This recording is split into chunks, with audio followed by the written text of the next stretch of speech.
বাবা রিয়াদ, খাবার নষ্ট করো না। খাবার নষ্ট করলে আল্লাহ তাআলা বেজার হন। আল্লাহ তাআলার কাছে চরমভাবে জবাবদিহি করতে হবে। এভাবেই তার বাবা মা তাকে বোঝানোর পরে সে ভাতগুলো খেয়ে নিল এবং লক্ষ্মী ছেলের মতো প্রতিজ্ঞা করলো সে আর কখনো খাবার নষ্ট করবে না। রিয়াদ খাওয়া শেষে ঘুমাতে গেল। আর সেই সময় রিয়াদের মা তাকে বলল, তুমি কি ঘুমানোর আগের আমল দুটি করেছো?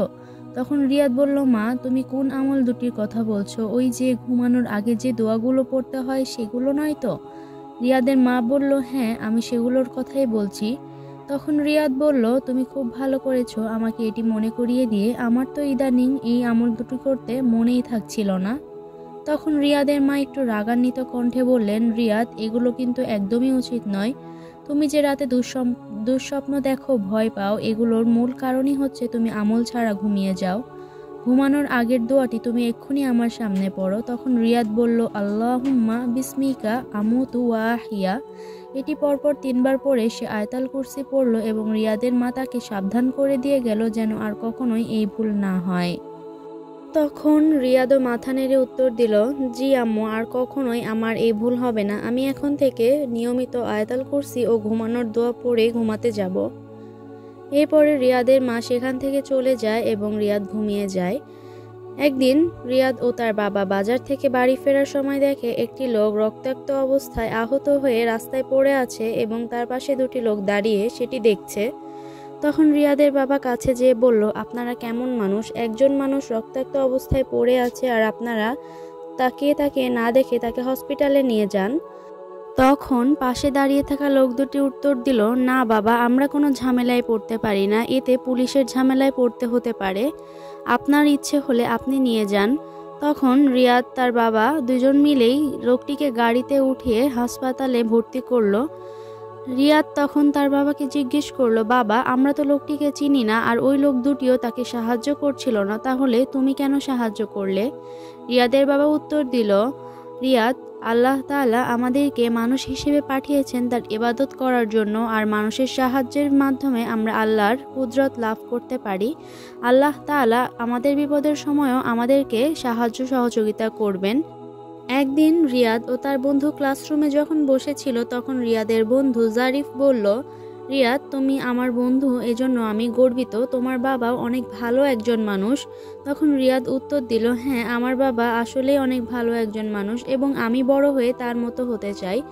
তখন রিয়াদ ও তার বন্ধু ঠিক করলো তারা আইসক্রিম খেতে যাবে, সেজন্য তারা আইসক্রিম কিনতে যাবে। সেই সময় একজন ভিক্ষুক এসে তাদের কাছে সাহায্য চাইলে তখন রিয়াদের বন্ধু জারিফ উত্তর দিল, আমাদের কাছে কোনো টাকা নেই, আপনি চলে যান। রিয়াদ ভাবলো, আমার কাছে তো আইসক্রিমে 10 টাকা আছে, তো আমি সেটি তাকে দিয়ে দিই, আমার আইসক্রিম খাওয়ার চেয়ে তার কিছু খাওয়াটা খুবই জরুরি। এই ভেবে রিয়াদ ভিক্ষুককে 10 টাকা দিয়ে সাহায্য করলো এবং সেই ভিক্ষুক বৃদ্ধা তাকে বলল, তুমি জীবনে অনেক বড় হও এবং আমি দোয়া করি সবসময় আল্লাহ তোমাকে নিরাপদ রাখুন এবং হেফাজত করুন। এভাবে ভিক্ষুকটি তাকে দোয়া দিয়ে চলে গেল। তারপরে রিয়াদ ও তার বন্ধু বাসায় ফেরার সময় রিয়াদের সামনে হঠাৎ একটি ছেলে এসে সাহায্য চাইলে রিয়াদ ভাবলো, আমার কাছে তো কোনো টাকা নেই, আমি এখন ওকে কিভাবে সাহায্য করব। রিয়াদ ছেলেটিকে প্রশ্ন করলো, তুমি কেন ভিক্ষা করছো? তোমার বাবা মা কোথায় গেছেন? তো তখন ছেলেটি উত্তর দিল, আমার বাবা মাছ ধরতো, সে জাল দিয়ে মাছ ধরতো। একদিন তার জালটি নদীতে পড়ে যায় এবং সে ডুবে ডুবে জাল খুঁজতে থাকে আর এভাবে তার অনেক বেশি জ্বর চলে আসে। এটি শুনে রিয়াদ অনেক কষ্ট পেল এবং সে ভাবলো তার বাবার কাছে নিয়ে যাবে ছেলেটিকে, তাহলে তার বাবা হয়তো তাকে সাহায্য করতে পারবেন। রিয়াদ ছেলেটিকে তার বাবার কাছে নিয়ে যেয়ে তার সমস্ত ঘটনা খুলে বলল এবং তার বাবাও অনেক কষ্ট পেল এটি শুনে।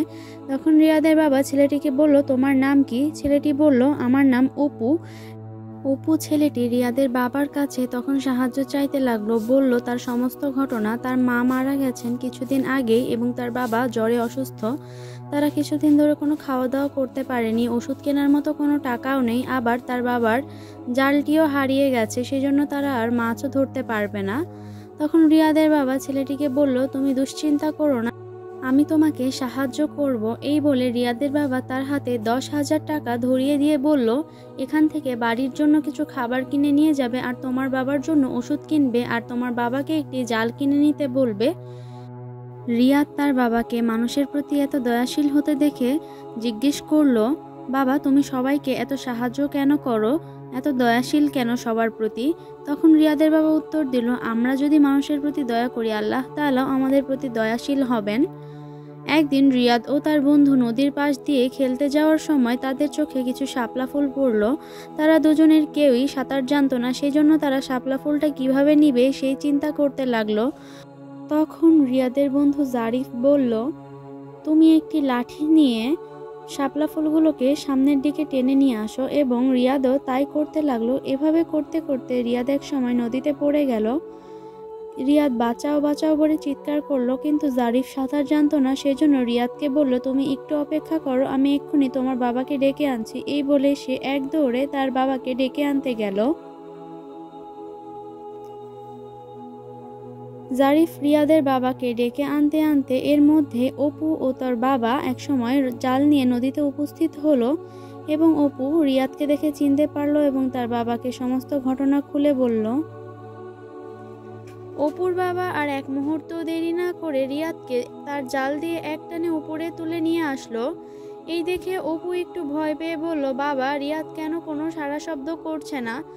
অপুর বাবা বলল, রিয়াদ অনেক বেশি পানি খেয়ে ফেলেছে এবং সে আতঙ্কে অজ্ঞান হয়ে গেছে, তার বুকে চাপ দিলে তার পানিগুলো বের হয়ে আসবে। আর এভাবেই অপুর বাবাও তার বুকে চাপ দিয়ে সমস্ত পানিগুলো বের করে দিতে লাগলো। এরই মধ্যে জারিফ তার বাবা মা অর্থাৎ রিয়াদের বাবা মাকে ডেকে নিয়ে আসলো। রিয়াদ তার মাকে জড়িয়ে ধরে কান্নাকাটি করতে লাগলো, তার মাও অনেক কান্নাকাটি করতে লাগলো। রিয়াদের বাবা অপুর বাবাকে অনেক ধন্যবাদ জানালো এবং তার প্রতি কৃতজ্ঞতা প্রকাশ করলো তার ছেলেকে বাঁচানোর জন্য। বন্ধুরা, এই গল্প থেকে আমরা এই শিক্ষা লাভ করি যে আমরা মানুষের প্রতি দয়াশীল হলে আল্লাহ আমাদের প্রতি দয়াশীল হবেন, এবং আমরা মানুষকে সাহায্য করলেও আল্লাহ আমাদেরকে সঠিক সময়ে সাহায্য করতে প্রস্তুত থাকেন। আমাদের সামর্থ্য অনুযায়ী আমরা প্রত্যেককে সাহায্য করার চেষ্টা করব এবং অন্যকে উৎসাহিত করব। আজকের গল্পটি ভালো লাগলে কমেন্টে জানাবেন এবং চ্যানেলটি সাবস্ক্রাইব করতে ভুলবেন না। আসসালামু আলাইকুম।